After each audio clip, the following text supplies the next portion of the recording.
The RBA boss, Michelle Bullock, has warned pay rises will push up inflation and interest rates unless productivity rebounds. Home buyers have been whacked with yet another interest rate rise, and there could still be more on the way. The Reserve Bank has confirmed it nearly lifted interest rates again this month before deciding that households were already doing it tough. With recent rate hikes, it's become evident that loyalty doesn't always pay off in the mortgage world. In this detailed guide, we'll explore how you can negotiate a better rate with your lender, including a practical tip to lower your rate immediately. Hi, I'm Will from Will Bell Mortgage Broker, and today we're addressing a critical issue for mortgage holders in Australia. This video is essential for anyone with a mortgage or considering buying a home. If you like the content, don't forget to hit the like and subscribe button.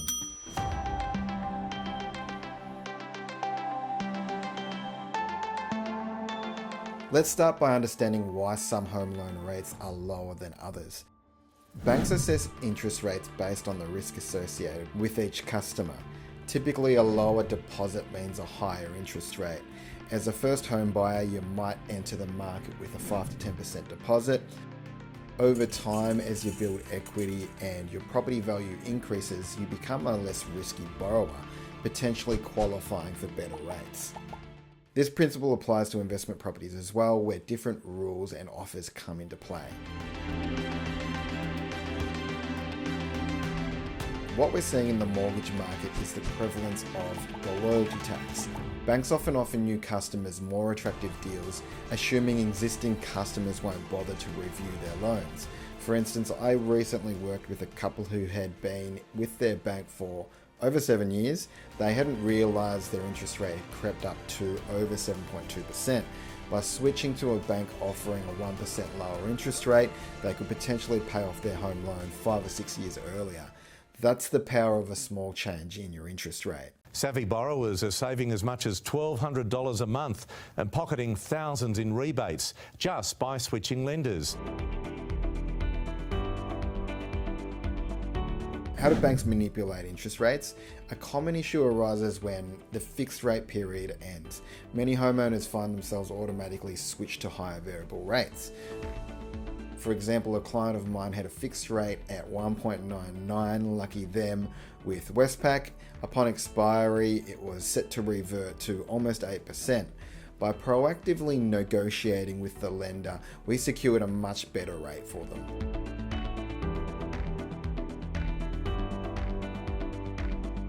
Banks can also increase rates more than the Reserve Bank's adjustments. You might see a 25% increase from the Reserve Bank, but your bank could add more, significantly impacting your repayments. It's crucial to stay vigilant and question any rate changes. Discounts offered to new customers are often much larger than what existing customers receive. For example, a decade ago, a 0.7% discount off the standard variable rate was common. Now banks are offering up to 2 to 3% discounts to new customers. If you've been with the same lender for years, you might be missing out on these substantial savings. If this makes you confused, don't worry. I'm sure that's what it's meant to be.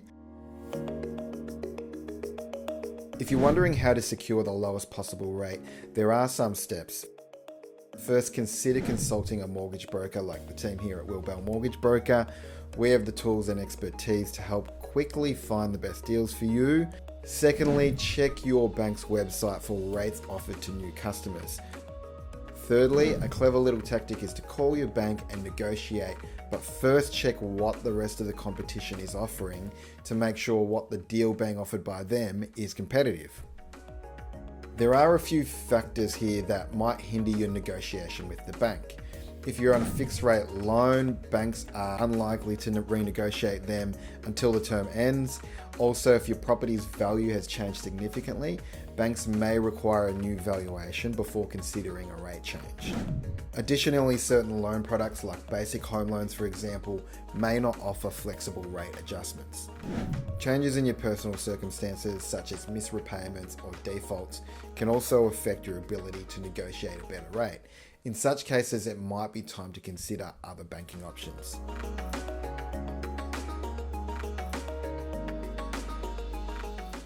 If you're a new borrower, a mortgage broker can assist in navigating the negotiation process. leveraging their knowledge of the best discounts across the different banks. Existing borrowers can either work with a broker or directly approach their bank, armed with competitive rates from the other lenders to negotiate a better deal. When does it make sense to refinance? The banking landscape has evolved and loyalty doesn't hold the same value it once did. Banks now rely on algorithms to determine whether to retain a customer, often disregarding long-term relationships. It may be worth exploring your options with digital and online banks or other competitors who might offer more favourable rates. A mortgage broker can help you navigate these options, considering your future plans, whether fixed rates are suitable, and other certain variables. Remember, refinancing doesn't mean you have to extend your loan term. You can maintain the same repayment period, avoiding additional interest costs. Finally, it's important to understand that the lowest interest rate isn't always the best deal. Factors like fees, rebates, and other cashback offers should be considered. A good broker can model these options for you, ensuring you make the most informed decision for your situation. In conclusion, staying informed and proactive about your home loan can lead to substantial savings and a faster path to being debt-free. If you're considering refinancing or you just want to explore your options, feel free to reach out to the team here at Will Bell Mortgage Broker. We're here to guide you through every step of the process. Thanks for watching. Don't forget to like and subscribe.